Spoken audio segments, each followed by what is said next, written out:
मेरे प्यारे देशवासियों, नमस्कार।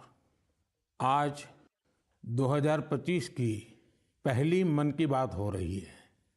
आप लोगों ने एक बात जरूर नोटिस की होगी, हर बार मन की बात महीने के आखिरी रविवार को होती है, लेकिन इस बार हम एक सप्ताह पहले चौथे रविवार के बजाय तीसरे रविवार को ही मिल रहे हैं, क्योंकि अगले सप्ताह रविवार के दिन ही गणतंत्र दिवस है। मैं सभी देशवासियों को गणतंत्र दिवस की अग्रिम शुभकामनाएं देता हूं।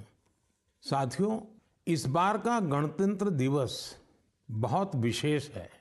ये भारतीय गणतंत्र की 75वीं वर्षगांठ है।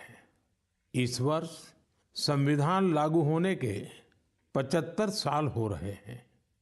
मैं संविधान सभा के उन सभी महान व्यक्तित्वों को नमन करता हूं, जिन्होंने हमें हमारा पवित्र संविधान दिया। संविधान सभा के दौरान अनेक विषयों पर लंबी लंबी चर्चाएं हुई। वो चर्चाएं संविधान सभा के सदस्यों के विचार, उनकी वो वाणी हमारी बहुत बड़ी धरोहर है।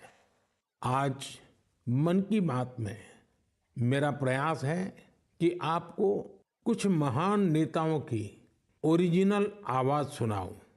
साथियों, जब संविधान